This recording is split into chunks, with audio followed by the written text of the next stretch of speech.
no amafisina ny fampiofanana ho an'ireo membre de bureau de vote tamin'ity anio ity izay nokarakarainy CENI VAOB. Nanatanteraka hevitra teo amin'ireo tanora mpanohana ny candidat laharana fahatelo amby folo sy ny laharana fahadimy amby roapolo ny tetika SAPEV niompana teo amin'ny tontolo ny fampiasana Facebook ny loha hevitra.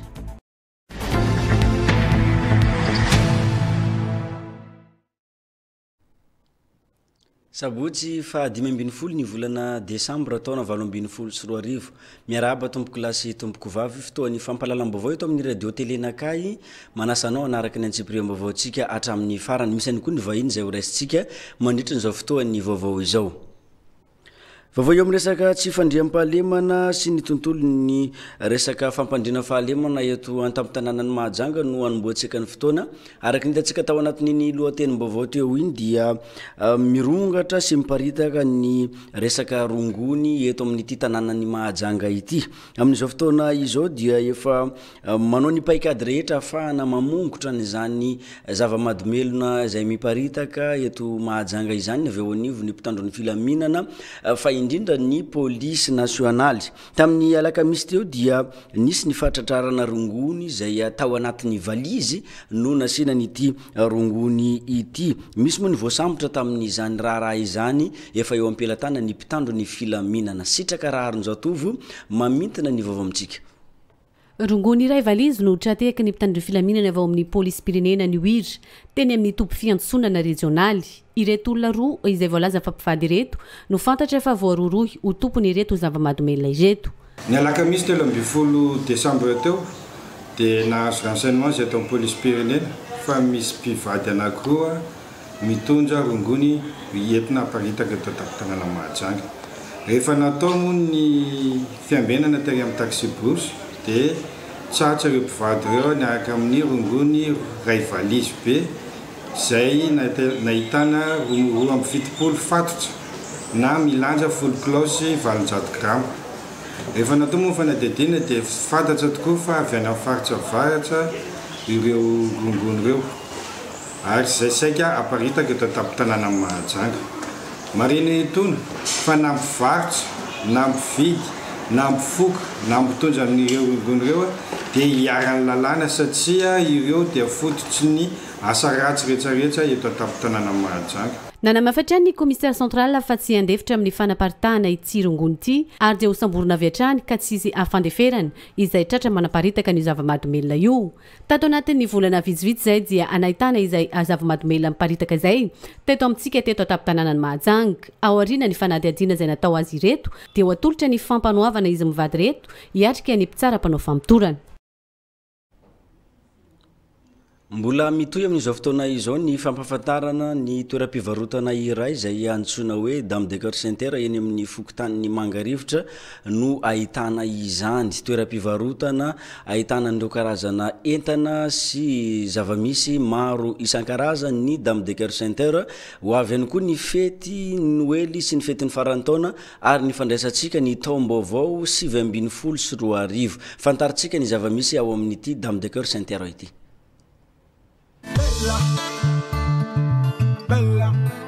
Telopolo mahery ny mpivarotra hita na ny botika hita ato amin'ity toeram-piantsenana lehibe na centre commercial lehibe Dame de Cœur Saint-Terre eto Mangarivotra Mahajanga ity.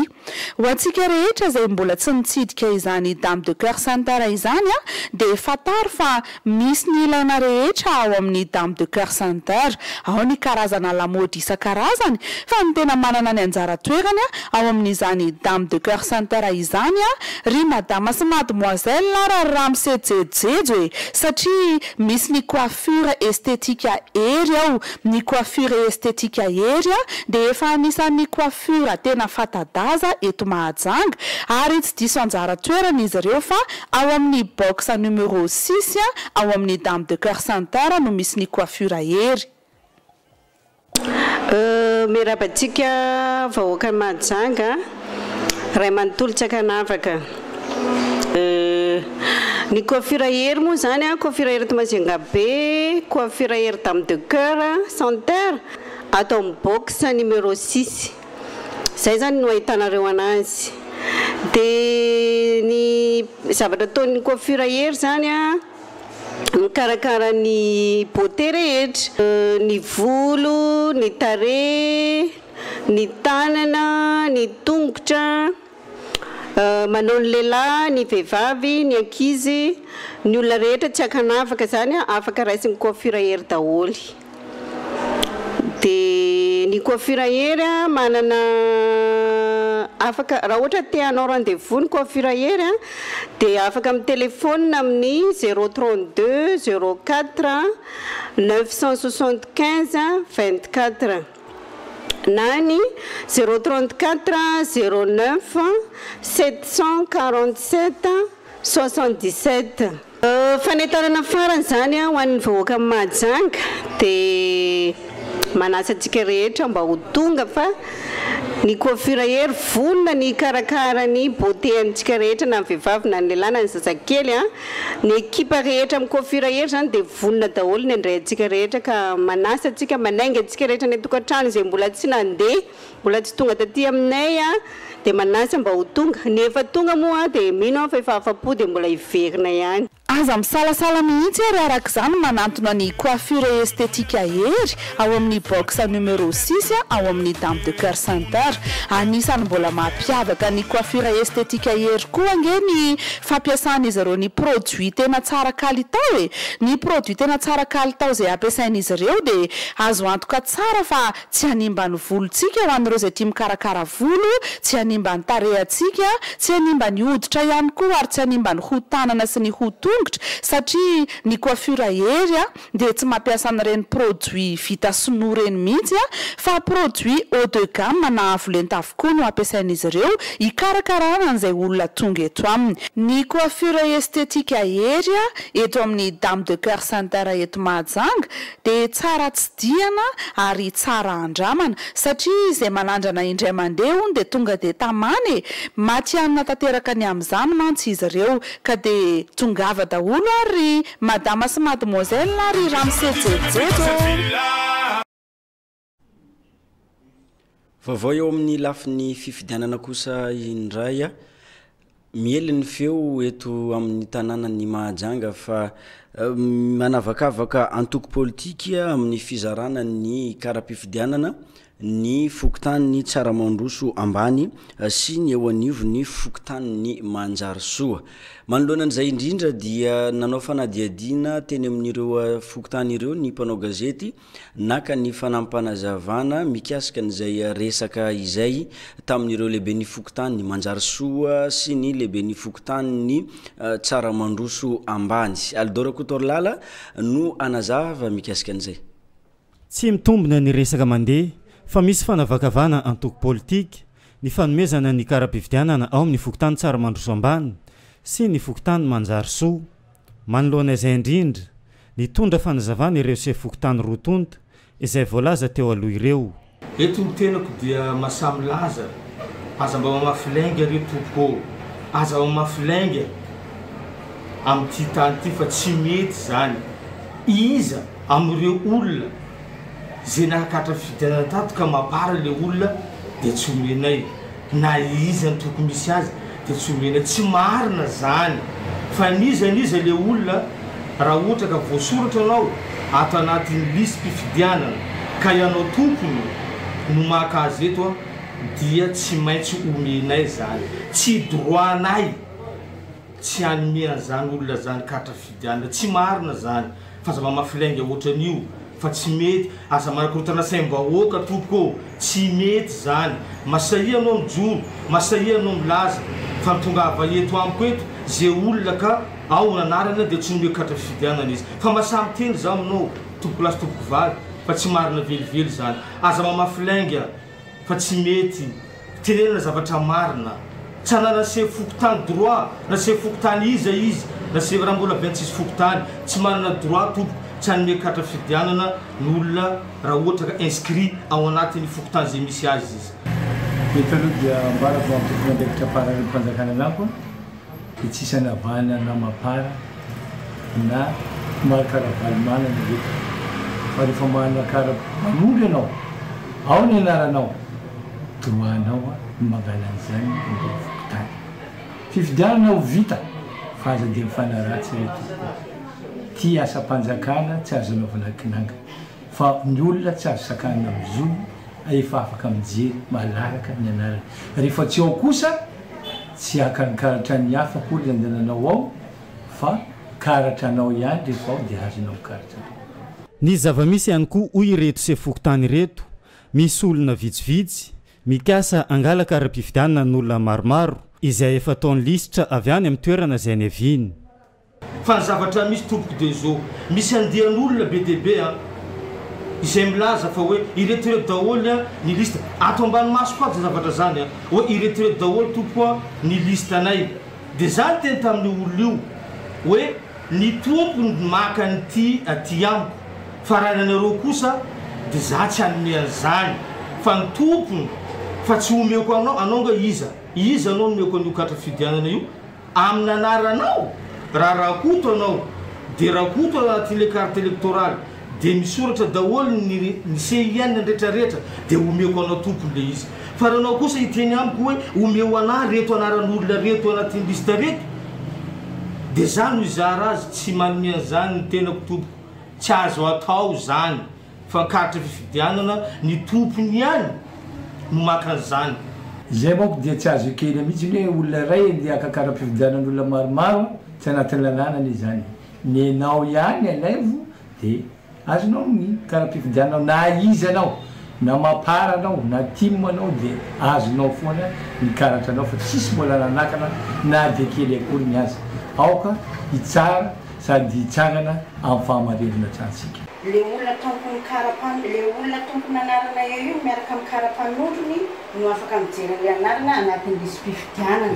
fa tsy ianao no mitondra le lista be deaibe dia ianao mijery azy io ao zay no miteneniko ny tompon'ny kara-pifidianana ihany no tokony angala izany eny anivony fokotany izay misy azy miaraka amin'ny kara-panondrom-pirenena mba afana manamarina ny anarany ao anatin'ny boky sy ao anatin' ilay kara-pifidianana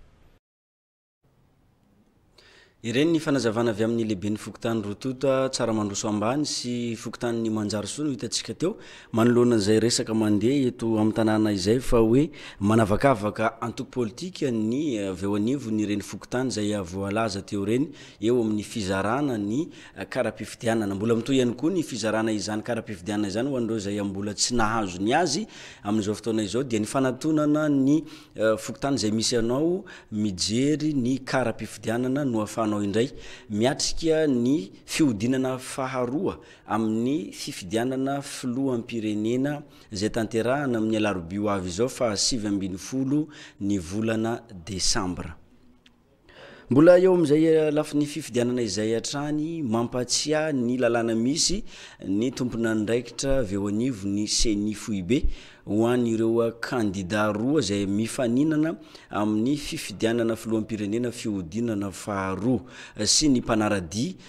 mifidy an'ireo kandida ireo sy ny mpanohana azy ireo ny lazany avy eo anivony CENI ny antony dia mba hisy ny fandriam-pahalemana hitandrona ny filaminana eto Madagasikara ao anatin'ity fifidianana zay tanterahantsika ity arahantsika ny fanazavana ny lahatena avy amin'ny tompona ndraikitra voalohany eo anivony CENI Foibe zay zany fandikanjarana voalohany zay averiny eto fa sady mampigadra no mampandolamandy ny manao osoka amin'ny fandatsaham-bato ny fandikan-dalàna karazany faharoa dia fandikan-dalàna mandritra ny fampielezan-kevitra io ndray dia mamerina an'io zay eto androany satria tatoato dia somary niakatra ny maripana ny fampielezan-kevitra teto amintsika somary niakatrakatra ny tosidra teo amin'ny teny avoaka somary niakatrakatra ny fampiasan-kely ary raha nytatitra azo malino dia miteraka ratra sy fahafatesan'olona mihitsy izany korotana teo anivony fifandonany ny mpanohana ny an-daniny sy ny ankilan'izany efa mandray ndraiky ny moa ny fizarana sy ny tamy filaminana ankehitriny efa telo andro zay teto anivony CENI zay nanomboka ny voalohany ty herinandro tia dia namerimerina hatrany zay fepetra zay hoe misy ny lalàna ka dia androany zany mamerina fanotelo ny CENI fa tokony hiverin-dala antsika ny kandida ny tena voalohany indritra ny mpanohana ny kandida iverin-dalana anaraka sy anaja ny ara-dalàna mba hametraka ho ambony indrindra ny fifanajana ametraka ho ambony indrindra ny fialana amin'izay hiteraka ny korotana sy any amin'ngelona ny filaminam-bahoaka fa dia araka ny andiny ny fahavalambiny folosoronjato dia mitarika famaizana an-tranomaizina sy fandaovana lamandy ny fanaovana fandikan-dalàna mandritry ny fampielezan-kevitra inona avy izy ireo zany ny fanaovana an'ireo teny mety mandratra fony fahalalam-baraka mety hitarika korotana sy fanelingelenana ny filaminam-bahoaka eo ihany koa ny fanaratsiana ny andro-fanjakana sy ny manam-pahefana eto amin'ny tany sy ny firenena eo ihany koa ny fampiasana ny fitaovam-panjakana zay mety hitarika hatrany amin'ny fanafoanana ny vato azon'ilay kandida notoanany zany fitaovam-panjakana mpiasa-panjakana volam-panjakana fahefam-panjakana mandritry ny fampielezan-kevitra izany ary ny fandikan-dalàna fahatelo moa dia ny fandikan-dalàna zay manakana ny fahalalahana an-datsabato sy manakana ny ampisehoana ny fahamarinany ny latsabato la sincérité de vote io zany dia karazana fandikan-dalàna fahatelo farany zany hoe ireo olona rehetra zay manao fihetsika hanakanana ny hafa tsy an-datsabato na manao fihetsika izay mety ampivily ny fahamarinany safidy amin'ny fidy dia saziny lalàna ao anatin'izay ohatra le fanodikodinana ny resantsika teo ny amin'ny PIV fanovana ny PIV fanodikodinana ny fanisambato fibatana ny vata mangarahara makany amin'ny toeran-kafa ny fivarotana sy ny fividianana vato la vente et l'achat des votes mampiditra an-tranomaizina ary mandovola indroa avoeny nylay vidiananao na le namarotanao an'le vato ianao ary tsy mahazo mifidy na milatsaka hofidiana mandritry ny 10 ka hatramin'ny 10 taona zay ny atao anatin'ny andiny fahavalambin'ny folo sy roanjato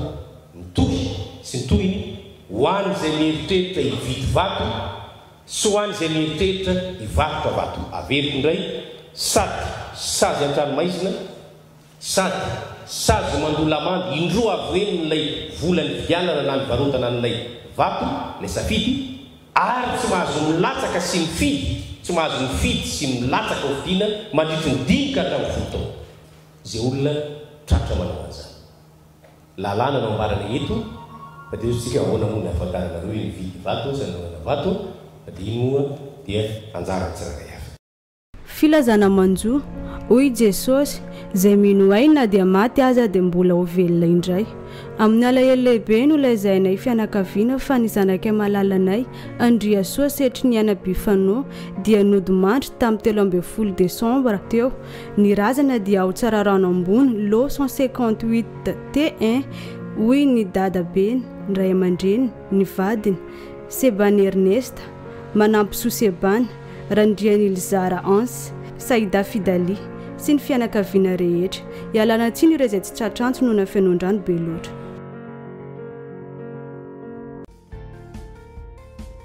allo mahajanga ny fikambanana Lina Production dia manasa atsika jiaby mba hijery sinema malagasy mitondra ny lohateny hoe Mama Songa Foros azadino ara ny fotoanantsika amin'ny alahady fa 17 ny volana desambra ho avy zao manomboka amin'ny 9:00 sy amin'ny 20:00 ny réservation 3 ary ny vidim-pidirana kosa ho an'olon-tsotra 2 toerana ao amin'ny gymnase couvert eto Mahajanga tongava maro tsara be io film io eo amin'ny pejy ny fampianarana ambaratonga ambony kosa indray dia ataky ny fanaotsika isan-taona dia misy ny fanaovana ny tombana tamin'ny fanatanterahana ny fanadinana baccalauréat 2024 manerina ny Madagasikara ka i Mahajanga indray zany no mandray ny fivoriana mikasika an'izay amin'ny ty taona ity Judith Rakotovao no mitatitra ny vaovao tsy maintsy jerena ny lesoka mikasika ny fanatanterana ny fanadinana bakalorea isan-taona manomboka amin'ny fisoratana anarana ka hatramin'ny fivoahan'ny vokam-panadinana izay zavatra rehetra tao anatin'izay no anaovana tombana manerana ny Madagasikara ny fanaovana ny tombana io ka i Mahajanga no nandray izany tamin'ny taona 2024 ity teto amin'ny restaurant Holidays Ambourvy no nanatanterahana ny fivoriana ny zoma 14 Desambra tontolo andro tovizana isaka ny baka eran'ny faritany zany eran'ny Madagasikara zany nilazaina manko zany fa hoe nisy ny grève nataon'ny mpampianatra tamin'ny fotoanany ary tena nisy tokoa moa izy fa tsy arakaraka an'izay fa niakatra daholo zany ny résultat ny fanadinana tamin'ity taona ity angamba na dia teo aza zay ny grève zay fa nisy fiazahana bebe koa zany nataony mpianatra ary indrindra tsika ray aman-dreny tamin'ny fampianarana zanatsika fa ny vokam-panadina dia niakatra daholo eran'ny faritany enina hita amintsika mitovitovy ny lesoka fa izy azo arenina ihany fa amin'ny ankapobeny zany dia teo tamin'ny fitsarana ny fanadinana zany dia misy ny tsy dia fitovizan'ny grille de correction sy ny zay nehetrarehetra ny mpampianatra correcteur zay zany ny angambany olana fa ny olana koa zany dia ny amaroan'ny série A2 atao hoe olana le izy ary andinika zany moa zay rehefa avy eo fa lasa ny A2 ndray zany ny tena be dia be amin'ny mifidiny squad A2 nefa ny technique ny série C zay anisany amazay technique zay zany ho avy ny firenena dia mihendanja foana zany ka anao adihevitra moa zay rehefa avy eo mikasika ny série A1 sy ny série A2 asa hoe ho atambatra ho série anankiray zany fa rehefa kelikely any mahatapaka an'izay izy vaolana amin'ny fanatsarana ny fanatanterana ny fanadinana bakalorea amin'ny taona ho avy no ny fanakalozakevitra teto miamihemitra ihany koa ny daty ny fanadinana bakalorea amin'izao ary mifanindry sy mifanakaiky amin'ny fidiran'ny mpianatra sy ny fitoam-pahavaratra izany ny zavanisy zany moa rehefa nivoaka ny résultat mifanindry amin'ny fidirana eny amin'ny université zany ny mifanindry zany ny résultat sy ny fidirana any amin'ny université nefa ny université dia matetika mitaky ny diplôme ny rehetra moa zany efa miezaka foana zany manome ny diplôme fa iny zany mba indraindray ny angaviana atao mba tsy atao sakana andraisana mpianatra fa rehefa manana relevé des notes zany izy dia raisina aloha ny mpianatra fa rehefa avy eo izy atao fanamarinina zany ny diplôme dia ny olana hodinina mety hafana rehefa avy eo angambany dia ny resaka PSE ny programme ny plan sectoriel de l'éducation izay efa namoaka ny daty mpanadinana ary fantatsika fa mandroso tsikelikely any amin'ny fitoam-pahavaratra zany ny fotoana fialan-tsasatra lehibe grande vacances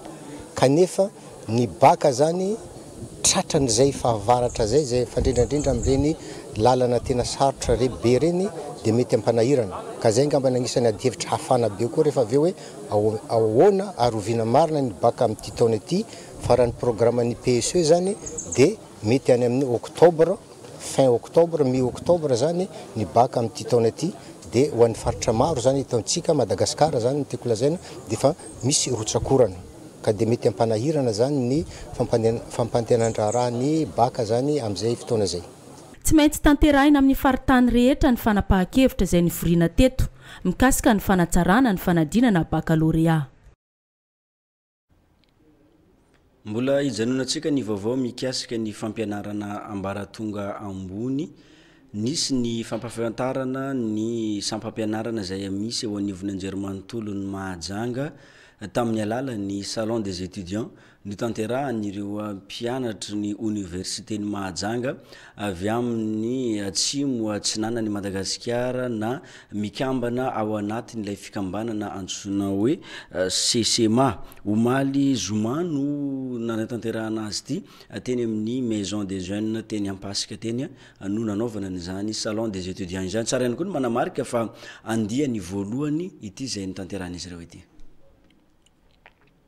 zava-dehibe amin'ny mpianatra amin'ny klasy famaranana sy voafaka tamin'ny fanadinana bakalorea ny fahafantarana ny sapam-pianarana amin'ny ambaratonga ambony tia ny hoaraina mba hahafahana misafidy ny asa tiany atao sy mba tsy andisy fanantenana amin'ny fanomanana rehetra ilaina amin'izany famitana fianarana izany. Izay no zava-dehibe tamin'ny salon des étudiants fampafantarana ny sapam-pianarana rehetra eto Mahajanga sy any amin'ny faritra hafa no tanterahiny CCMA Solidarité des étudiants sud-est de Mahajanga teto amin'ny tranobe ny tanora eto Ampasika ny zoma 14 Desambra tolakandro. Mba ahafahany ireo ankizy na hoe ireo zaza izay afaka baka mba tsy ho diso safidy izy amin'izay filera tokony arahany ary mba azava aminazy ihany koa zany ny zavatra tiany atao rehefa tafaboaka amin'le tanjona iriny izy ohatra izy anaraka gestion izy dia mba ho lasa ataontsika hoe service commercial na lasa directrice na marketing dia ao anatin'izay ihany koa zany napetraka ilay izy mba toridalana amenan'le zaza efa manomana baka ihany koa indrindrandrindra ho an'ireo izay efa manana izay baka izay ka hianatra ery amin'ny université de Mahajanga na any amin'ny université Rahavavy. Amin'ity première édition ity aloha zany hitanay fa hoe mbola betsaka ny mbola mangetaheta zany satria ao anatin'ny jour ouvrable ihany koa le jour nanaovanay an'le izy zany dia mannetreritra zany izay mbola itohizany tiky salon des étudiants amin'ity androany ity zany mbola ho lazaina eo ihany zany fitohizan'le formation ao anatin'izay makasika an'izay salon des étudiants zany mbola itoy zany nietsika tsy hijanona teo fa mbola itoy ampifantarina ihany koa ny filière izay misy any amin'ny université Rahavavy manerany Madagasikara. Nisy solotena isaky ny sampam-pianarana avy eo anivon'ny université ny Mahajanga nanazava tamin'ny antsipriany ny antota taratasy rehetra ilaina ny asa azo atao aorian'ny fianarana ary ny fitambaran'ny vola rehetra ilaina mandritra izany. Nahalinan'ireo mpianatra sy ny tanora nanatrika teto ny fanazavana rehetra ary ny sesy ny fametrahana fanontaniana sy fangataham-panazavana.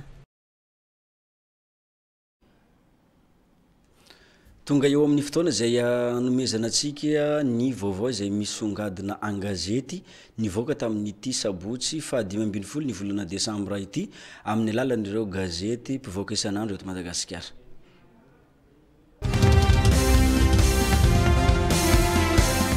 Ny tontolo ny tsy fandre-pahalemana afiaram-bola Rajaona ary ny fampelezakevitra amin'izao fiodinina faharoa izao mibantoerana amin'izay rehetra izay ny vaovao misongadina gazety amin'ity andro ny sabotsy ity. Gazety Taratra kidnapping navototsy ireo mpakan-keriny i Sofiane Omrani afatry ny FFKM ho an'ireo kandida roa aoka ho fianarana amin'ny famarinana ianareo. Teo mpanaovana tournage tovolahy nalaina video maty andrano ao andray kiba. Ny gazety Ako ny Madagasikara fianorovibe sy soavinandriny vonina ampandresy ny dada. Baskety tontonaka ny CCOI naoraka ny fandraisana ny mahery fon'ny polisy na ny ekipa ny Cospien. Fandroana piasa tsy ara-dalàna nampanantsoy ny polisy ny DG ny Artec. Raharam-bola Rajaona misy trindro mavesatra mahazo ny Bianco. Ni la dépêche de Madagascar, affaire Mboula Rajaona, les Bianco devenu un instrument de harcèlement politique. Lazare Arvelu, l'indiscipline depuis 2009 a laissé des traces dans les gestions des capitales. Rugby en Allemagne, des chocs des titans à Mahamasina, ce dimanche. Ankoatr'izay, dia nisy ihany koa ny fanehoan-kevitra nataony mafaly solonandrasana Olivier miantso ireo tompona ndraiky mpanjakana rehetra mba hiala amin'ny fanavakavahana. Gazety Les Citoyens, affaire Mboula Rajaona, violation grave des textes par le Bianco. Mitatitra ny fampelezakevitra ataon'ny kandida Marc Ravalomanana ihany koa ny gazety. Gazety Trihatra, mijoro ireo enjenera fanoanana an-Ravalomanana. Raharam-bola Rajaona lasa mampiororo ny Bianco. Mafaly solonandrasana Olivier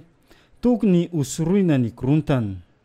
Ny amaranantsika azy ny gazety Tia Tandrazana fanoanana marobe ny dada efa mariky ny fandresena. Sesilany ny etraketraka mpikamba ny K25 no rasaina famaky.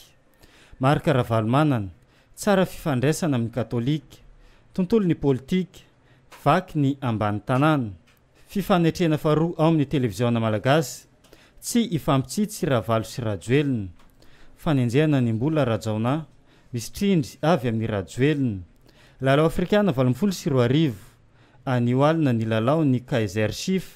sy ny LGK Plus.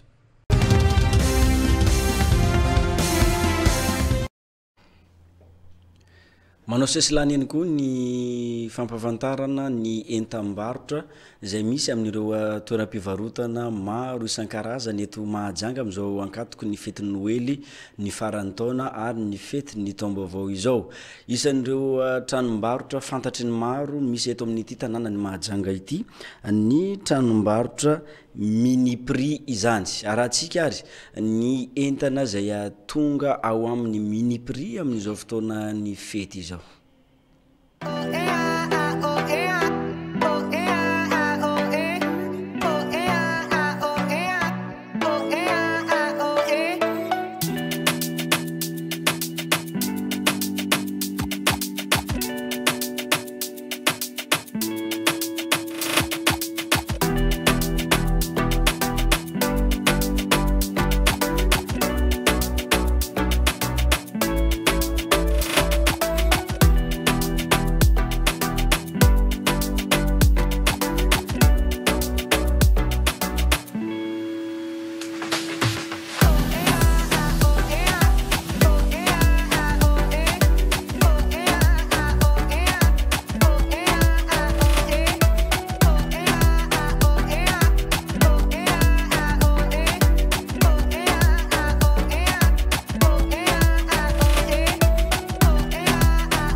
Miarabantsika rehetrarehetra ny tokantrano indray aza eto amin'ny magasin mini prix efa hitantsika fa efa ho avy indray izao ny fety taom-baovao sy ny krismasy dia tonga indray izay eto ame fafapoanareo amin'izay zavatra ilainareo rehetrarehetra. Efa ho avy ny krismasy misy sapin izay ilainareo rehetrarehetra atao kilalao an'ny ankizy kely ny hanaingona ny tokantranontsika rehetrarehetra ampifalifalianantsika rehetrarehetra fianakaviana ao an-tokantrano dia manana tolotra ho anareo izay atao magasin mini prix dia manentana anareo izay mba ho avy aty fa misy azy zavatra ilainantsika rehetrarehetra. Dia ho an'ny taom-baovao ihany koa manana ho atolotra ho anareo izay efa ho avy ny taom-baovao dia tokony mba efa hovaina indray ny ao an-tokantrano manana ny vilia izay tokony hovaina ohatra ny viliantsika rehetrarehetra ohatra ny vera, ny zavatra sotro, sy zavatra ilaintsika rehetrarehetra efa hatramin'ny tapis azy misy atao aminay ato dia misy ny koveta, ny sio, lamba latabatra, sy zavatra rehetrarehetra ilaintsika ao an-tokantrano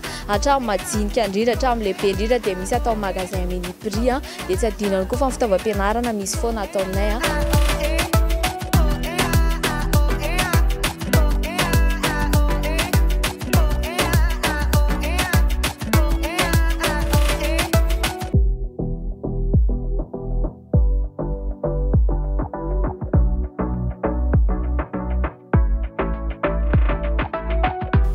eto ampitany CSP Mabiba ny adresy tokana ihany eto ambany Zuna taloha dia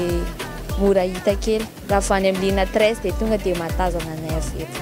dia manentana antsika rehetrarehetra izay dia mirary fety sambatra ho anareo rehetrarehetra tokantrano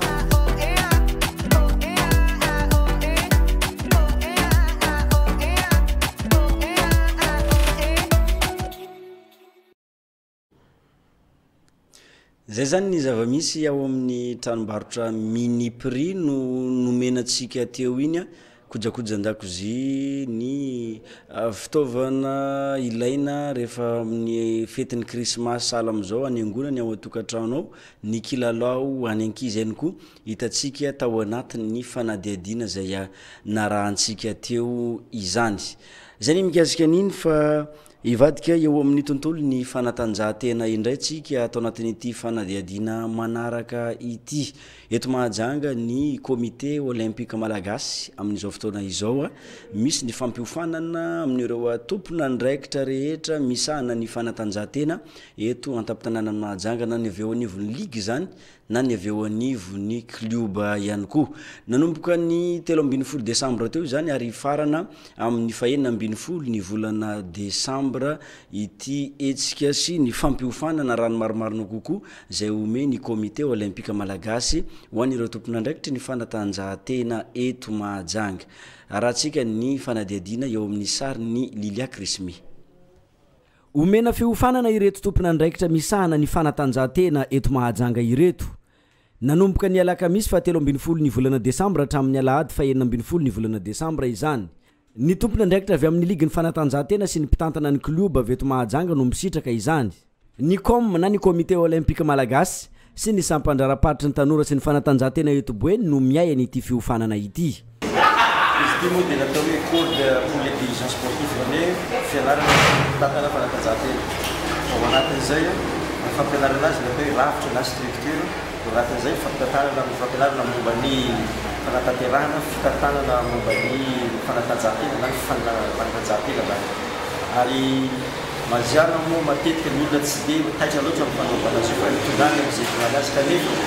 ny rafitra fitanarana ny fanatanjahantena dia efa misy izay napetraka ny comité international olympique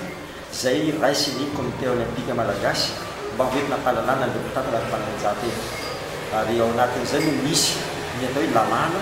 izay natao hitantanana sy hitondrana ny fanatanjahantena ity eto Madagasikara dia ny lalàna 97/014 ary io mbola mivelona sy miaina hatramin'izao fa ny décret d'application misy arakaraka ny taranja. Ary izay indrindra no ezahana mba hampisy natao hoe fampitovizan-drafitra, fampitovizam-pitantanana ny fanatanjahantena eto Madagasikara zay. Ary indrindra amin'izany mety amin'ny faritra dia misehatry ny ligue faritra zany satria ao ny base, ao ny foot mampandeha ny fanatanjahantena eto Madagasikara. Marina fa andiany faefatra ity fiofanana ity eo amin'ny tontolo ny fanatanjahantena izay atao eto Mahajanga. Ny fiofanana izay natao teo moa zany dia tsara ho an'izay dirigeant club, dirigeant sportif zay dia raha satria lalàna jiaby presque anaovana formation eto zany dia tsara ho an'izay mitantana club zany mba ho tonga zany amin'ity formation ity satria intéressant be le izy satria règlement jiaby presque hay ao. Omena maro-pakasitrahana ny mpandray anjara rehetra aoriana izao fiofanana izao. Filazana manjo hoy Jesosy zay mino aina dia maty aza dia mbola ho velona indray. Amin'ny alahelo lehibe no lazainay fianakaviana fa ny zanakay malalanay Andriasoa setry ny Anabifano dia nodimandry tamin'ny 13 Desambra teo. Ny razana dia ao Tsararano ambony lo 158 T1 hoy ny dadabeny, ny ray aman-dreny, ny vadiny Sebany Ernesta, manampy Sosebany, Randriany Ilzara Anse, Saida Fidali sy ny fianakaviana rehetra. Ialana tsiny ireo izay tsy tratrantso noho na fianondrano be loatra.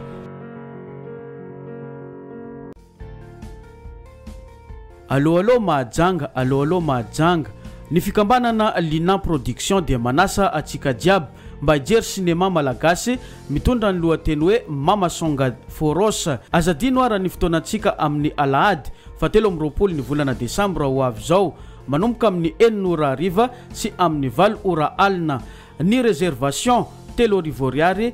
ary ny vidim-pidirana kosa ho an'olon-tsotra 2 toerana ao amin'ny gymnase couvert eto Mahajanga. Tongava maro tsara be io film io e.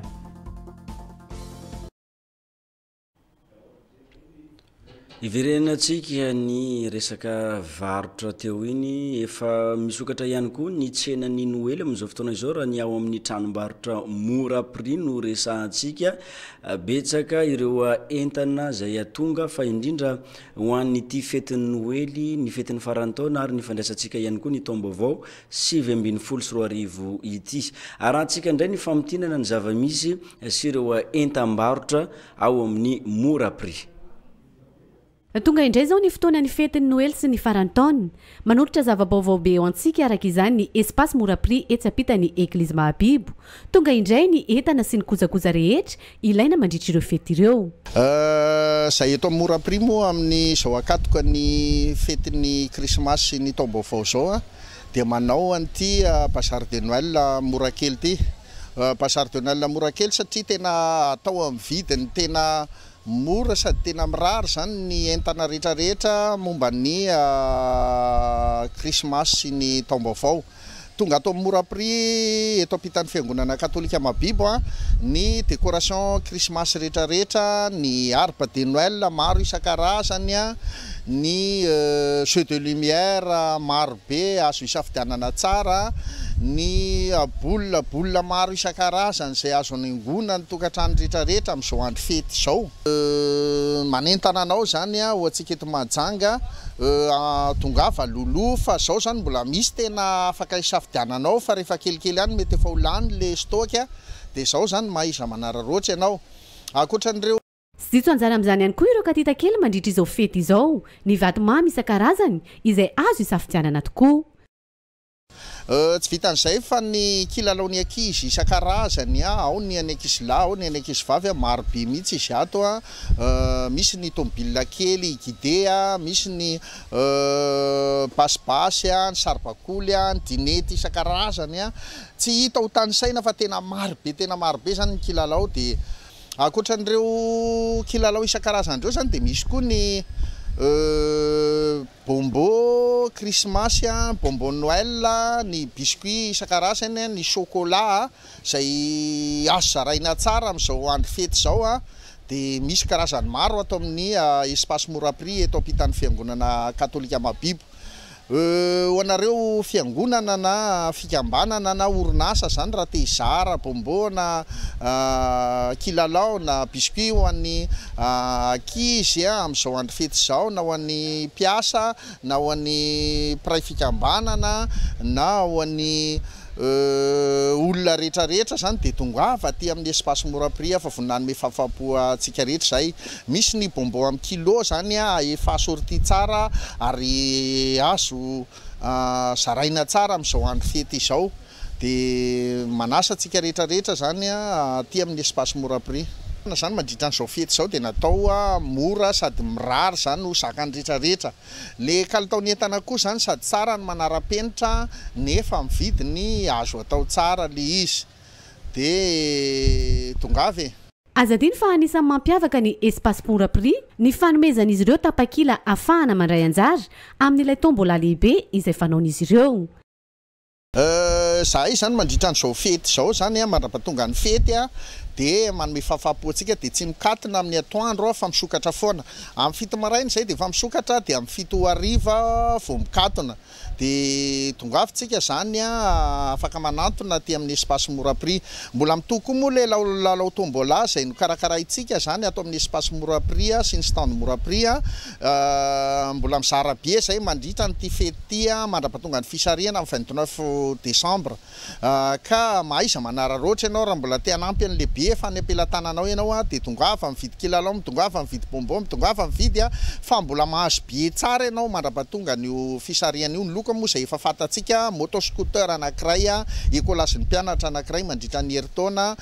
kit scolaire ny mpianatra anankiray mandritra ny herintaona, t-shirt, casquette sy ny loka maro hafa izay tsy voatanisa zany fa maro be ny loka ho zaraina amin'io fotoana io. Ka tongava maiza manararoatra ny valala tsindro mandrembavahady tongava antsika rehetrarehetra anao fety sambatra daholo. Ny espace Moraprix dia tsara laza amin'ny hatsaran'ny entana sy ny firarian'ny vidin'entana ihany koa. Manantona ary ny espace Moraprix etsy Mahabibo fa miandry anao izy ireo hanome tolotra vaovao be. Fantatsika ihany koa fa eto Mahajanga no ahitana n'ilay toerana ahafahana mikojakoja ny tare, ny endrika amam-bika dia eny amin'ny Destiny Beauty izany. Misy ny fampahafantarana ny mikasika an'ireo atolotra izay ataon'izy ireo ao anatin'ity fankalazana ny fetin'ny Noely ity. Fandraisantsika ihany koa ny taom-baovao 7 sy 2 arivo ao amin'izany Destiny Beauty izany. Arahantsika ny fanazavana. E Majunga, surtout tsika manaingy tadidio fa ny salon de coiffure esthétique Destiny Beauty dia ravoravo mampafantatra antsika jiaby fa izy koa kabariky fanamboarana volo ndraiky sora ny Destiny Beauty zala mbola afin safike io salon tena professionnel satria olo mahay raha sady professionnel jiaby ekipandreo ao amin'ny Destiny Beauty ao. maro zaka hitanao amin'ny Destiny Beauty toy ny tissage, ny perruque vrai cheveux, izany hoe ireo le volo tena izy aminazy azonao atao frisé io, azonao talina boka aveo, azonao atao brochine koa. Ke izy koa anao mitady tissage ndraiky perruque vrai cheveux ao amin'ny Destiny Beauty ao anao mijery fa ao anao mahita le manevanao sady io afaka misafidy tsara mihitsy na le vrai cheveux lava io na le vrai cheveux foiky kely reny na miloko na mainty. Angazay foana afaka manao pose tissage sy extension koa ne atao amin'ny Destiny Beauty ato hoe sady manova ny tissage ho lasa perruque afaka koa zany tissage io ovaina perruque mbola tsara nisy an'izany izy koa tamintsika tamajunga teto fa Destiny Beauty raiky tondro manao an'izany amintsika eto. Izy koa kabariky volo manao brochine sady mampiasa steam pod ny ato amin'ny Destiny Beauty, manao ny coupe, ny lissage, ny coloration sady manao ny soin de cheveux sy mivarotra menaka mampaniry volo zato isanjato naturaly. Plus nzany manao ny maquillage, ny soin de visage koa ato amin'ny Destiny Beauty ke amle andro raiky malaza de ankino amin'ny Destiny Beauty ny fikarakaranao mariage nao fa ho afapo tanteraka anao. Izy koa anao te hanao manicure, pédicure aza lahy aza mitady place hafa koa ato amin'ny Destiny Beauty ato anao ho afapo tsisy karazay koa tonga soa eto amin'ny Destiny Beauty. Izay eto amin'ny Destiny Beauty dia manomana fety ho antsika eto Majunga dia manana tissage vrai cheveux maro be zay arrivage fanomanana an'ity fety ity ao ny lava be ny antonony ny fohy araka amin'izay mety amintsika rehetrarehetra. Manao promotion tissage zay ato dia nalefa mora tissage nay mba ho fitsinjovana antsika rehetra amin'ity fety ity dia misy loko rehetra amin'izay itiavanareo anazy ny tissage ato aminay. Dia ankoatran'ny tissage dia manao brochine izay ato miaraka amin'ny finition, steam pod, ny coupe, coloration, ny soin na volo rehetrarehetra. Dia manana menaka mampaniry volo koa izay ato izay vokariny izay ato amin'ny Destiny Beauty. Zany hoe tsika rehetra manana volo tapatapaka, miongotra, mila atao traitement dia tonga avy aty amin'ny Destiny Beauty fa manana menaka mampaniry volo izay araka izay mampiavaka ny ato amin'ny Destiny Beauty. Dia izay ato amin'ny Destiny Beauty dia manao resaka onglerie, manao manicure, pédicure, manao vernis gel permanent, dia misy koa ny vernis effet miroir ato aminay. Dia manao soin du visage zay complet, dia mametaka extension cils koa zay araka zay refiny tianareo na le lava be na le kelikely na le moyenne. Dia manao resaka rehetrarehetra zany zay momba ny vatana rehetrarehetra dia manao zay na momba ny tarehy na nininy dia ataonay ato amin'ny Destiny daholo fa tongava maro nareo fa mandray nareo zay eto amin'ny Destiny Beauty. Dia izay eto amin'ny Destiny Beauty koa zany dia manao pakina mariage. Raha misy olona mariage na tonga aty amin'ny salon de coiffure na makany an-trano dia mandeha any koa zay eto amin'ny Destiny Beauty. Dia ny toerana misy anay moa dia eto ampitan'ny Bois Sacré iny lalana makany amin'ny Adventiste iny dia eo amin'ny tournant eo mihitsy misy anay eto amin'ny Destiny Beauty. Dia misokatra zay amin'ny valo maraina dia tsy midy ny atoandro fa jusqu'à hariva be zay mbola eto foana na firy nareo tonga na firy. Dia manasa nareo tonga betsaka ato amin'ny Destiny Beauty. Merci beaucoup. Manentana antsika vahoaka ny Majunga rehetra hitsidika anay ato amin'ny Destiny Beauty fa manao promotion be zahay amin'ity akatoko ny fety ity dia manome tolotra ho antsika rehetra koa mba ho fanomezana fahafaham-po antsika dia vonona ikarakaranao sy andrainao zahay. Tonga betsaka mihitsy aty amin'ny Destiny Beauty fa tena maro bobaka be mihitsy ato ny arriva sady amin'ny prix tena tsy mampino tena mora be. Tonga fa tena mandray nareo mipifaliana zay. Tonga maro Destiny Beauty ato ampitan'ny Bois Sacré. Destiny Beauty, le succès de ma beauté. Mitongava fa vonona ny anome fahafaham-po anao ireo ekipa rehetra ato amin'ny Destiny Beauty.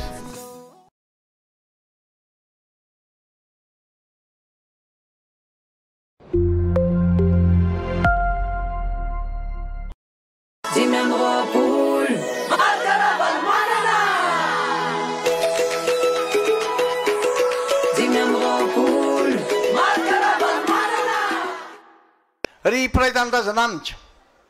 ny fanontaniana menika sy tokony apetraka amin'ity fifidianana ity dia ny hoe iza no filoha afaka anambatra ny malagasy indray, ampiombona ny malagasy indray, iza no filoha afaka amongotra ny kolokolona ny corruption eto amin'ity malagasy ity. izy nofoloa afaka hitondra atsika makany amin'ny fampandrosona fa tsy makany any nofinofy akory ary izy nofoloa afaka merina indray a mifandripahalemana sy ny fiarah-miasa am'ireo firenena rehetra erateny dady zay ampandretretena lehibe no ilazahako ny malagasy rehetra manerana ny Madagasikara fa ny tenako Marc Ravalomanana candidat lalana fa 2020 zay izy sady vonina no say ny vita sedra 2020 Marc Ravalomanana 2020 Marc Ravalomanana miverina atsika amin'ny vaovao amin'ny tontolo ny fifidianana fa amin'ny alalan'ny fandraisantsika ny vahiny no iresahana mikasika n'izany fifidianana fihodinana faharoa ho an'ny filoham-pirenena malagasy izay tanterahana amin'ny 17 ny volana desambra andro alarobia izy io efa miamanakaiky ihany zany daty izany miakatra eto indrindra ny avy amin'ny K25 zareo K25 no miakatra eto ahitana Andriamatoa Elzin izay ato akavanana sy Andriamatoa Arkalizy avy ato akavy miaraba anareo ndray tonga soa eto amin'ny radio télé nakay K25 no resaka eto dada zay na candidat larina fa 2020 Marc Ravalomanana miakatra eto Andriamatoa Elzin iresaka atsika ny tombony mety ho azo ny firenetsika raha ohatra ka Marc Ravalomanana no lany ho filoham-pirenena malagasy fa indrindra eo amin'ny tontolo ambanivohitra no asitsika resaka kely misy fiakarana ny vidim-bary sahirana ny tantsaha inona ny tombony ho azon'ireo mponina any ambanivohitra zany rehefa tafapetraka amin'ny toerany Marc Ravalomanana iafaly miaraba anao namana ary miaraba ny mpony majanga zay manaraka mivantana zao fandarana zao ny tenako dia miantsehatra ary miasa any amin'ny tontolo ambanivohitra ary mivelo lany fa ny zavatra tena tsara ampahafantarina atsika zay tsy tako afenina dia ny tsy fandriam-pahalemana voatsela korony zao ohatra zao atao amin'ny commune Anjiji nisy zaza 13 taona natao kidnapping nandeha vaovao zany voatsela fotsiny tao amin'ny commune zay petrako atao hoe commune Ambesisika any amin'ny district any Ambatoboiny amin'ny tanàna kely atao hoe Tanety-be omby 20 ndray lasa ny mpangalatra ny tatsany dia zao tsy ampianarinao izy ahay ampandroso ny tenany fa ny tatsa dia mila fandriam-pahalemana rehevo milamina ny tany na enao ny mba satrinao mety anana omby 100 na zako ohatra zany fa noho le tsy fisiany fandriam-pahalemana tsy afaka miaro ho an'ny tenany mihitsy le tatsa ny zavatra tsarona dia zao ary zay ny mamanana ihany ambanivohitra ny dada na président Ravalomanana satria talohany 2009 ny lamina zay tany ny asa ara-dalàna ary afaka namokatra amin'izay fahefany tsirairay mamokatra tamin'izany ara nisy projet PSDR tsara mampatsiahany zany ny coopérative zay nisanay dia nahazo vola tsy latsaka amin'ny folo tapitrisa bolongany avy amin'ny projet PSDR tanatina fikambanana anankiray zay noentina niotra nampandroso ny faritra zay nisy anay tao ary mbola zany ny fototra ny bazin'olona amin'izao fotoana zao niainga tamin'ny projet PSDR ka ankehitriny dada raha milaza mamerina le map 2 zany tsy navin'olona mantsy le map satria hoe 30 page fotsiny hoe ny IEM 300 page tsy any ny olana fa ny map eny no nafana napiakatra ny arikarentsika 7, quelque %. Ka raha mbola nitozy tsy nisy an'ireny fandrodanana fanjakana reny za matokona 20% fa tokony azontsika amin'izao fa noho ny zavatra iny zany dia tapaka teo le zavatra misy ka miresaka anao ny any ambanivohitra satrinay tatsany androso fa tsy zay tsy ampianarina fandrosoana raha any ambanivohitra ny olona tendrenivohitra mety hoe tianana villa izy tianana 4x4 izy fa ny any ambanivohitra ny épargne dia le resaka omby ny vary ao an-tranony zay ny développement any aminy misy anao eo ankilany eo olona manao trano etazy any fa misy olona manana idimajaty-gody izy ao an-trany tafosatrana ny azy zany hoe samy amin'ny fomba hitondrany fandrosoany fiainany fa zany hoe ny zava-dehibe dia hoe mila miaina araka ny tokony ho izy ny tatsaha any ambanivohitra zay ny zavatra hoe maninana endada dia ny fandrem-pahalemana zay ny zavatra na tadiavanay azy ary mangetaetan'izany raha ny vahoaka any ambanivohitra any mitady endada amin'ny tsy fandrem-pahalemana amany io problème tsy fandrem-pahalemana io ny paikady ary raha manoana azy nareo manaradi azy ihany koa tafiditra am'le hoe K25 azo atsidika sady ve ny paikady adina am'izay kapoko koa izy ao zao ny zavatra resako anareo raha mahatsikaritra atsika ny 7 nakaty na ny rafim-panjakana garogarora daholy marefirefo tsy hainao hoe ahoana ary lasa betsaka risoriso zao teny marina aminao sendra nanao garde malady teny androva ndray mandeha ministre Jean-Louis Robinson sendra taza masoko tsy mila garde corps izy niakatra ambony ambany ny hôpitaly ny androva président Ravalomana koa na vita oatra zany tsidika ministère zany hoe ny tsy fandrem-pahalemana ny vahaolana io dia tsy misy afany tsy ny fianjanany le mpitondra faratampony ihany zay ihany vahaolana ho any tsy fandrem-pahalemana fa na dia anafatra drone anafatra inona ty tsika fa le application le izy ary zara ny nanao étude izy io ndray mandeha ny faisabilité n'io any amin'ny toerana misy anay tena sarotro satria inona ny antony isaka ny amo zana tanàna kely ane dia efa fenombe iza nigérien zany isaka ny amo any ary ny force nefany ohatrany commune misy anay zao 7 fokotany zay gendarme efatra amin'ny 7 fokotany zay fa nielanelana mandeha 22 km ahoana ny faisabilité ny fampiasana matériel sophistiqué be ohatran'ireny ka zay ny teneniko hoe tsy misy afa-tsy ny fianjanany président zay mitondrao zany caractère ny président Ravalomana no tena hitiavako azy satria inona ny antony entitra izy rigueur ozy izy vazaha entitra izy amin'ny fanatanterahana zavatra ary mila résultat positif hatrany hatrany profo zany eny tsy fandrem-pahalemana zany tamin'izany fotoana zany eny lamina mandainga kosa zay laza hoe tsy ny lamina fa ny 7 nakaty tena nanimba ny fiainanay tany ambanivohitra zay dia masaka miteny an'izany ary anyka mandraky ty androany tsy voarina tsony le izy na dia nisy fitondrana ara-dalàna ara teo eny ary zay ny tontolo ambanivohitra sy ny resaka fandriam-pahalemana zay hitatsika mandeha amin'ny vaovao maro isan-karazany ny resaka tsy fandriam-pahalemana zay nirongatra tatoato zay ity tsy fandriam-pahalemana ity eto arkalizy K25 inona ny azo ambara antombotra ny fotoana 19 décembre amin'ny herinandro ambony io aiza ho aiza atsika arkalizy eto ihany tsika ary tsy makaiza fa eto Madagasikara ihany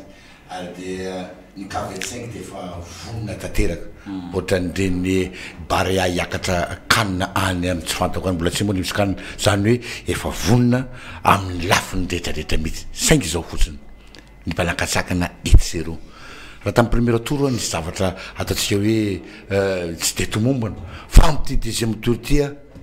lombolombo ny sominda amin'ny beoreoka mba laza kely vaovao ihany ny tena zay amin'ny K25 moa dia malaraka satria raha eto amin'ny région Biony manokana dia mampita vaovao hoe zao fa raha tany amin'ny faritry maro voa ihany sy ny rehetra dia misy le atao hoe tsindribokotra mampalahelo kely ihany le izy amin'ny lafiny anankiray mbola tsisy tompo amin'ny fanjakana ane na ny président Marc Ravalomanana na i larana fahatelo amby folo fa après le 19 au président Marc Ravalomanana mazava ho azy zay ary zay no nahatonga anazy ny teny raha naraka zay mbola isy fasafasy teo satria raha nanontaniam mpanao gazety président Marc Ravalomanana hoe manaiky ny voka-pifidianana ve ianao amin'izay vokan'ny ACC amin'io eno izy président Ravalomanana satria nahoana fatany faholany izy ary izy no président fa le anankiray kosa raha nanontaniana à gauche à droite malesa bahoentsy tsy haiko nahitatsika salina fantanandreny ka zay no mahatonga any miteny hoe tandreno fa tsy kely lalana ny ratsy eto moa dia manentana satria be dehibe ny olona tsy ny fidy tsy nazony karaha-pifidianana ohatran'ny tenenindranamana teorio fa 20 kilometatra mandehandeha fokotany anankiray amin'ny votany anankiray any ambanivohitra any ary dia tonga ny sasany vonteneny président fokotany tonga tamvavonavoaka teto fa tsisy olona tokony azo izara karaha-pifitiana zany raha fa tsy ny tompony ihany kanefa de misy miseho mafana fo aleo fa zarainay ny karatra anareo amin'ny qualité avy aiza mampalahelo sady mampalahelo mamena kanefa nireny a de misy olo-mpanjakana am'izao fotoana zao olo-mpanjakana mamenatra hoe za manongo tena mihitsy anao hoe andriamanitra mbola misy an'izany ve am'izao taona 2018 zao voakorakara ana olo-mpanjakana mpanjampanjakana manao karaha-mpanondro osoka ary deo vakina fotsiny io satria efa miandra ny ka 25 miandra ny ka 25 manko namana nisy de ny vahoaka malagasy ray manontolo lasa ka 25 ary ty ka 25 ty lasaiko aminao tsara mihitsy fa niza na hiteo fa i président Marakavalomana de milaza foana an'le hoe fampiavanam-piaina ny andaliny tsy miteny an'izany a tsy mbola niteny an'izany izy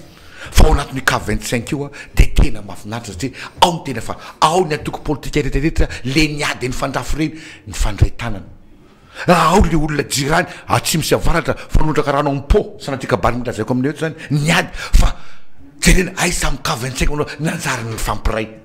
zany hoe ny zavatra anakareny noety ny président Marakavalomana zany de am'izao de ny fampiavana-pirenena ary io no maty maseda sy fitsizara-pahifanatena izy ola zay namako reo aveo moa zay fa izany rehetra io fampiavana-pirenena io de maty patesany io akoatran'izay resaka fandrebalesindratra io satria tsisy raha anjary eto raha tsy mipetraka ary de président Marakavalomana raha vo tonga eo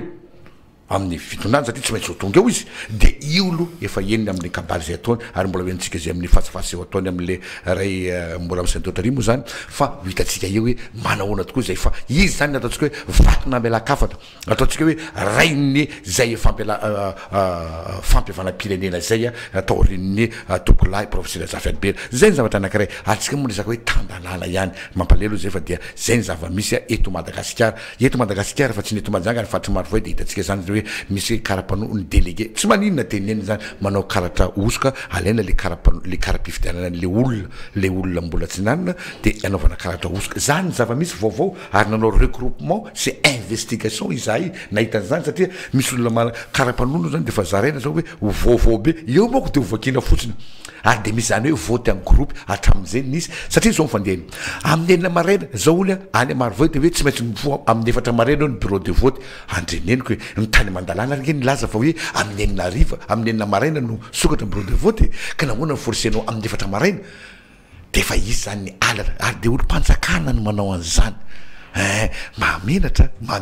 kanefa tandremo tsy vahoaka amin'ny tapina tainoma koa no masony vahoaka malagasy na dondrina na bado fa olona mahafantatra ary samy tompony io samy men'Andriamanitra talenta daholo io samy misy angovo samy misy fahaizana samy manahery loha fa apetraka miaraka amin'ny dada zany de fandripale pasifika zany rehetrarehetra zany mampahafoanareo zay anopa mitenena ratsy manaratsy fa tsy taita am'izany tsy taita amin'ny raha mandalo manaraka an'izay a mba teniteny fotsiny anga matseritreta tsy aritra satria zavatra anankiray a tanytandalanytsika niezaka moa zay nanontany satria misy lanonana ho ny eto Mahajanga fa avakina mbola nilazain'ny président CNI tamy vaovao zay nivaizantsika voaingana teo fa reto olo ny toerana lalàna tokony feo aiza ny toerana avana fampelezan-kevitra aiza ny toerana atsazana fampelezan-kevitra ho hitatsika eo zany eo de hoe vakina fotsiny ohatran'ny Facebook araka ny heran'le vehivavy malaza be ry atahoana fa zay no hita fa mety mbola tsy tonga mifanjakana anao de fa manetreta anindrinindry sy manao le abus de pouvoir efa fantatry ny vahoaka ny zava-miseho samy teo amin'ny hôtel de ville daholo anie tenga nisan'ny laza fa hoe tsy ampany antsony ny hôtel de ville zao miverina eo ihany am'izay toeram-panjakana asa aloha asa tany misy fanjakana tsika natany tsisy fa niteny ianiko de zao hoe tongava am'le 19 mivavah ary sorona be debe reo olona manao vondrom-bavaka am'izao fotoana zao mifady anina mivavaka tsy manao propre tena mivavaka ho an'ny firenena mivavaka ho an'ny fifidiana ary mivavaka ho an'ny président Marakavalomana zany ary mivavaka manao zavatra Andriamanitra mivavaka raha mivavaka tsika de mangataka ny ho tsara mazavazava tsy mangataka ny ho ratsy ka de ozy zay oety hoe ho atsika rehetra hoe tombavaka ny zavatra zao ohatra antsika amin'ny efasy amby folo ny volana tongava hoe tombavaka ary de alatsao ny safidy moa dia efa vita fa ny fantatsam-bato no ataotsika isisa fantatsam-bato fa reo de ny ka 25 ny vahoaka malagasy de fa tsy manetritra afatsy ny président Marakavalomana rery ihany eny fa nany olona tsy mifidy ary ny ankizy tsy tonga taona de nilaza tsy tonga taona tsy hoe tsy tonga taona tsy hoe tsy tonga fotoana diso fa tsy tonga taona mbola tsy ampy taona de hoe aleo zay ny mpianatra hoe hiaraka amin'ny dada satria ahoana tamin'ny androny data tsy mbola nisy zany greve zany ny mpianatra zany zao de raha ohatra ka misy de isy greve nefa de tamin'ny zany hoe le fotoana taorian'ny 7 zany no atreny mampinarina nge zany namana anise fa ozy hoe ny fiarahanareo amin'ny dada de afa ihany dada alatsao ny vato fa rehefa latsakao iny de lany dada zay le izy e krismasy fandresena dany fa 5 de hitanao am'izany fa tena hoavy tokoa ny krismasy satria tsy napetrapetraka foana safity io nalainy dada ny numéro 10 ary dia ampy fa 10 voana décembre efa miara midira sy mankalazan'andriamanitra tsika am'izay fotoana zay nahaterahany mesi sady numéro ny dada amin'io satria efa fantatra fa lany dada sa manahoana zay le izy laorasia isorana avy amin'ny K25 nahitany andriamatoa Elizin teo sy andriamatoa Arkalizy nanometraka ny fandaranasa ny candidat larina fa 5 Marc Ravalomanana nampatsia an'izay fandaranasa zay ho atsika manaraka ny radio télénakay amin'ity antoandro ity ny fa 7 ny volana décembre izao tsy aivina ihany andro alarobia amin'ny herinandro ambony io no anatanterahana an'izany fifidianana filoham-pirenena fihodinana faharoa eto Madagasikara izany farafarankenika mba fa atsika tsy fanaka fa tsia son'andriamanitra moa fa efa mandeha any ny radio rahavavy ny MBS manomboka amin'ny enina manena ka hatramin'ny 10 ora alina zay ahitanao ny tsiram-panetahana isanandro ataon'ny K25 de efa azonao resy amin'ny 95.4 mégahertz zany radio miaraka amin'ny président Marc Ravalomanana zany andriamatoa Elizin so de misy amarana anazy tefevy aminao are ena re ny zavatra tiako isotomina ny eritreritra atsika piraitan-drazana de zao misy zavatra zay hita misongadina ny amin'ny propagandany zay mpifaninana amin'ny dada zany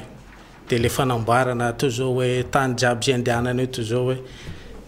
ny faisabilité sy ny possibilité zany tsy misy satria nahoana mety anao ihany izy fa kelikely fotsiny angalana an'le maso le vava zay nampanantenana vahoaka fa raha hoe anatanteraka ohatra ny fisehoany amin'ny écran zay ataondreo amin'ny publicité sy ny propagande tsy possible fa tsotra ny andada ny aozy izy de zao meko sakafo ny nona fandrepalemana famoronana asa ho an'ny tanolo zay ne ny base ny fiainany zay ny nécessité tsika zanak'olombelona akoa bon moa anao tsy anasa apetraka amin'ny trano be tsy hitanao ahoana ary fahafantarako azy ary de zao aloha volana io zavatra eo naovana traite zay mandididina ny raha etsy mahery eo raha siany mahenoko avy ao amindry zareo ihany be de be ny gasy mbola latsaka an'izany fari-piainany tsy mampiditra an'izany donc tsy natao ho an'olon-drehetra tsy solution ho an'olona rehetrarehetra tsy solution ho an'ny vahoaka jiaby fa solution ho an'olona zay miarakaraka amindry zareo ao ka raha tsy ho diso fanantenana atsika tompoko de aloha ihany miverina mifidy an'ny président Ravalomanana sotra tompo Inyary isorana ianareo zany nampafantatra ny mikasika an'izay fa dia toizatsika ny fotoan'ny fampahalalam-baovao eo amin'izay vaovao izay ihany commission de leçons indien zay tonga teto Madagasikara nisy ny fionana tamin'ny filoham-panjakana Rivo Rakotovao nisany koa ny fanentanana zay nomeny ity filoham-panjakana ity ho an'ny vahoaka malagasy zay mitaky fitonina ao anatin'izao fanatanterahana ny fifidianana fihodinana faharoa eto Madagasikara izao miverimberina hatrany aty amin'ny firenena afrikana ny korontana sy ny crise politique amin'izao fifidianana filoham-pirenena tahaka ny andalovan'ny Madagasikara izao manoloana izay indrindra ary miantso ny fitonina sy ny filaminana eto Madagasikara ireo membre ny COI na ny commission ranomasimbe indiana izay tonga eto Madagasikara amin'izao fotoana izao nandritra ny fionana izy ireo tamin'ny filoham-panjakana Rivo Rakotovao tao amin'ny lapany Ambotsiroitra ny fahatelo amby folo ny volana décembre lasa teo. Nous sommes ici pour amener notre soutien, le soutien de la COI au président, la plus haute personnalité de Madagascar. Nous allons aussi voir toutes les institutions du gouvernement de Madagascar, apporter notre soutien, le soutien de la COI, de l'organisation de proximité. Parce que pour nous, Madagascar, c'est la grande île, la grande sœur. avec tout le potentiel que possède Madagascar, tous les îles sœurs vont bénéficier. Mais pour avoir ce potentiel, il faut le déclencher. Et c'est la paix, la stabilité. Nous sommes dans un stage, une étape de développement, et nous allons passer à l'autre stade, dès le 19 décembre. Et la COI sera toujours là, parce que Madagascar, Maurice, Seychelles, Comores, La Réunion, nous sommes ensemble, nous sommes des îles. Et nous allons travailler dans le passé, nous l'avons fait, maintenant et dans l'avenir. Et nous sommes ici pour vraiment dire merci à Monsieur le Président pour avoir emmené Madagascar jusqu'à ce moment aujourd'hui, pour avoir conduit le premier tour des élections, mais moi aussi pour avoir créé une base pour permettre au second tour. Et nous sommes des îles et nous allons rester des sœurs et des frères ensemble pour l'avenir. Mais ce qui est très important, c'est le respect de la souveraineté de Madagascar, le respect du soi de Malgache. Antenainy rehetra fa tsy ho isy ny krizy politika eto amintsika aorian'ny fiatrehana ny fiodinana faharoa eo amin'ny fifidianana filopirenena ny fa 7 volana desambra ho avy izao. Volazan'ny lemanto secrétaire général fa 28 millions eo ny ponina eto amin'ny resaka COI, 25 millions amin'izay eto Madagasikara. Ka rariny loatra raha tena mifameno mihitsy isika satria isika no miara-miaina, tena hoe miara-miaina mihitsy. Raha misy manahirana Madagasikara regny krizy iainantsika ireny dia miatraika mafy be, miatraika isan'andro amin'ny fiainana amin'ireo firenena manodidina antsika ireo. Zany tsy milaza hoe tsy manampy antsika ny hafa fa ireo no tena akaiky antsika, miara-miaina amintsika. Ary zany no anamafisiny amin'izao fotoana izao ny finiavana amin'izay anatsara izay. Teo tokoa izy tamin'ireny fotoana 2009-2013 voalazany teo zao dia ny rahalahantsika ao Seychelles mitondra présidence ny COI fifandrifian-javatra ve zany tsy maninona fa azontsika anatsarana n'izay resahana taloha sy ny indrindra fa no avy akaiky kely zay afaka androvitsivitsitsika dia hiatrika fifidianana ary ny antenainy rehetrarehetra dia ny ilamena zany fifidianana zany mba ahafahantsika ahafahan'ny malagasy aloha mifidy an'izay filoham-pirenena eritreretiny fa mendrika fitokisany dia indrindrindra mba ahafahantsika mampandrosa ny firenentsika ty. Namafisy ny mpikambana ambony reto fa ho isy fiantraikany amin'ireo mpikambana rehetra ao anatin'ny COI ny krizy politika mety andalo eto Madagasikara. Filazana manjo hoy Jesosy zay mino aina dia maty aza dia mbola ho velona indray.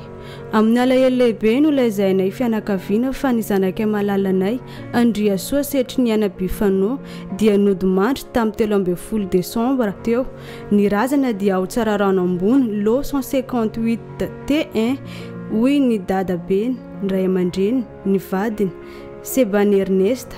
manampy Sosebany, Randriany Ilzara Anse, Saida Fidali sy ny fianakaviana rehetra. Ialana tsiny ireo izay tsy tratrantso noho ny fianondrano be loatra.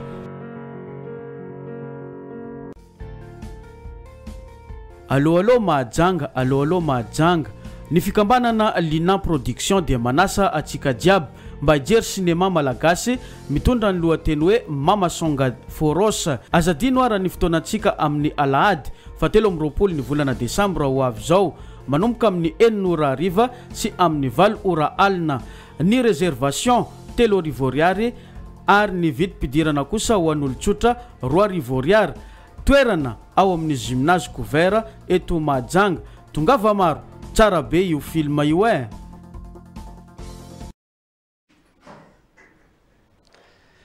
zany amin'ireny filazana teo ireny fa dia toizantsika ihany ny fotoan'ny fampalalam-baovao eo amin'ny lafiny fifidianana trano dia nanatanteraka ady hevitra mikasika ny fifandraisany Facebook sy ny fifidianana ny Liberté 32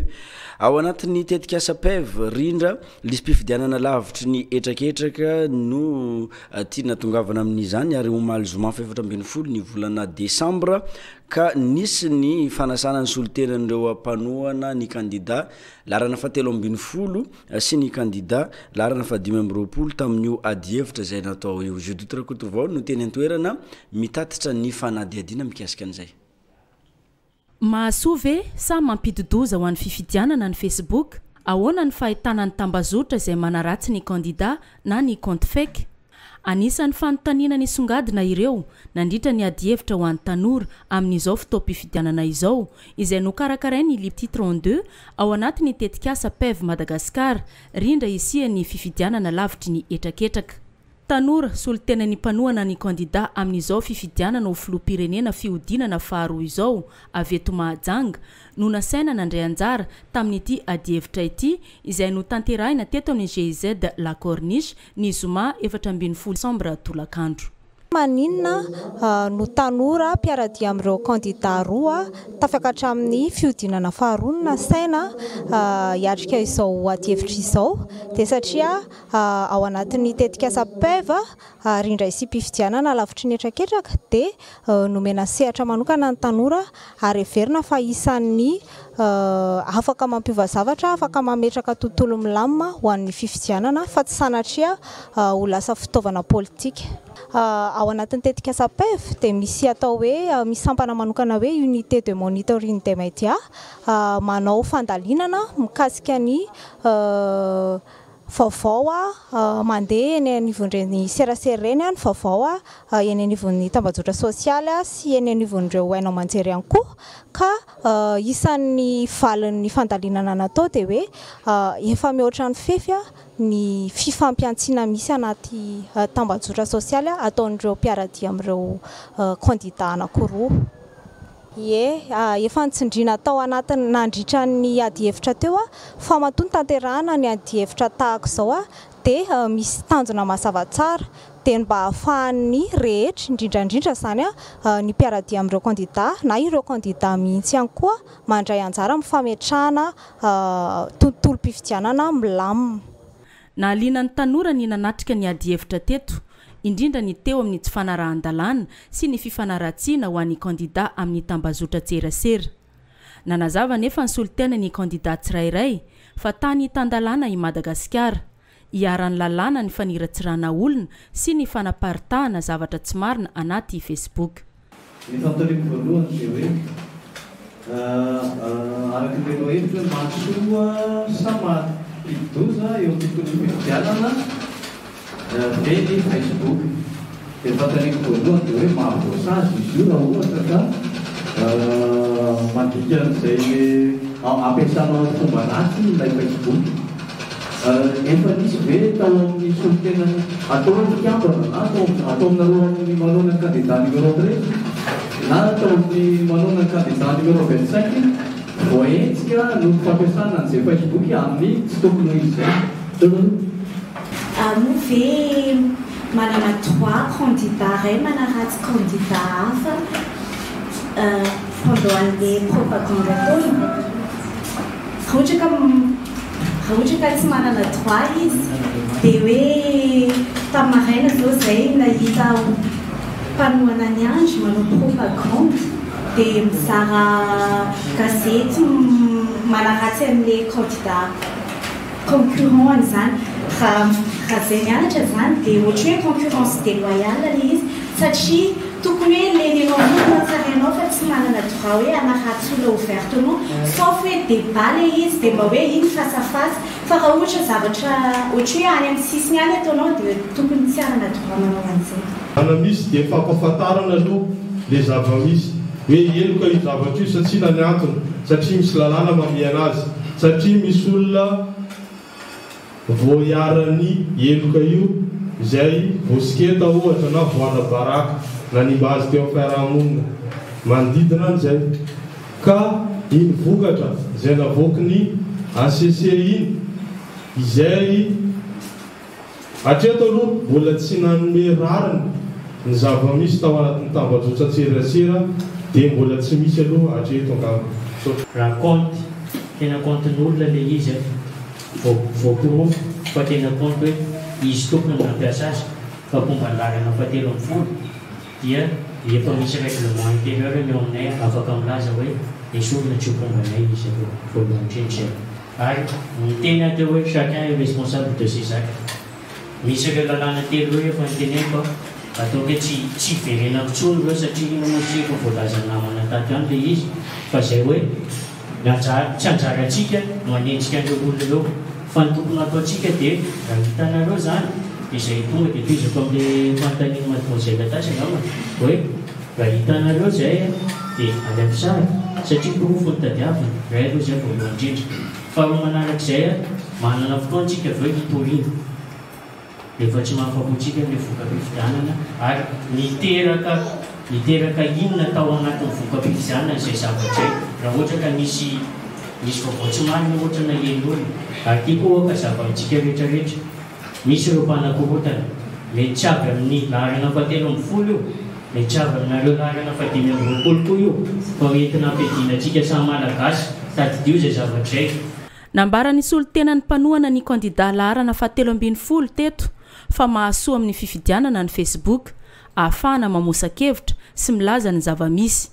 ho an'ny mpanohana ny kandida laharana fahadimy amby roapolo kosa mahasoa ny Facebook raha amin'ny zavatra marina sy mahatsara ny fiainam-bahoaka no hitondrana azy saingy zava-doza kosa fa lasa fitaovana ifampiantsiana ady eo amin'ny samy malagasy dia iny fanadiadiana teo iny ihany koa no mampiditra antsika amin'ireo vaovao sy maresaka nivelany izay avoaray tamin'ity sabotsy 5 ny volana desambra ity misongadina ao anatin'ny fanadiadiana izay omena antsika ny mikasika ny fidinana andalambe izay ataon'ireo vahoaka any Hongrie izay fanoherana ny volavolan-dalàna izay nolanin'ny ireo parlementaire any Antoerana izy io voarakitra ao anatin'ity volavolan-dalàna ity ny mikasika ny fampiakarana ny ora fiasany ireo vahoaka any Hongrie izay no antonyity fidinana andalambe ity isan'ny hitantsika ihany koa amin'izay vaovao iraisam-pirenena izay ny mikasika nylay toby miaramila amerikana izay efa misy ao Japon afindra toerana izy io amin'izao fotoana izao ka dia toerin'ireo vahoaka any antoerana ihany koa ny mikasika an'izany Aldora Kotorlala no amitina an'izay amintsika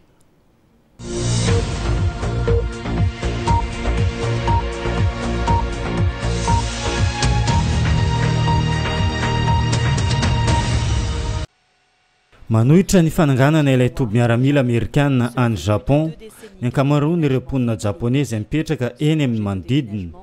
efa hatramin'ny fiafarany ady lehibe faharoa no nisy tany Japon ny toby miaramila amerikana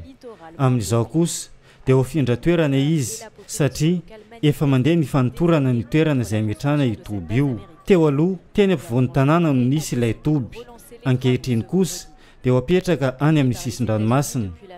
nanomboka ao Malozomany ny fanotorana ny toerana izay metrana io toby vaovao io efa nanomboka ao Maly ihany koa ny fanoherana ataon'ireo vahoaka japonais ny fanorenana izany toby izany hatreto miisa any amin'ny 7,400 alina ireo miaramila amerikana miasa sy mipetraka any Japon. Pour la 3e soirée consécutive, ils sont descendus dans les rues de Budapest. Comme les jours précédents, ces Hongrois appelaient à retirer... Fidinana andalambe fahatelo nataon'ireo vahoaka any Hongrie ny alina alakamisy lasa teo ho fitakina ny fanovana politika any an-toerana.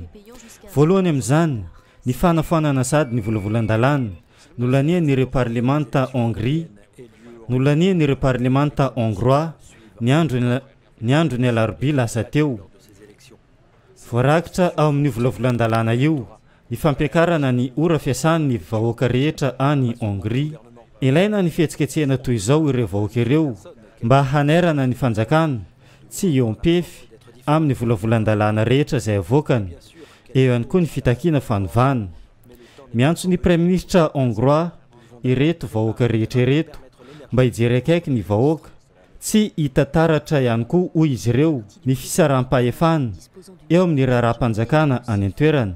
Ny alahady avy izao ny fihetsiketsehana manaraka tanterana ireo syndika rehetra izay nampitondrany ny lohateny firarintsoa ny Prime Ministre amin'izao fahatongavany fety izao. Des partis d'opposition en manifestant et il se prépare déjà pour la prochaine étape. Les rassemblements convoqués dimanche par les syndicats pour un slogan « Joyeux Noël, Monsieur le Premier ministre ».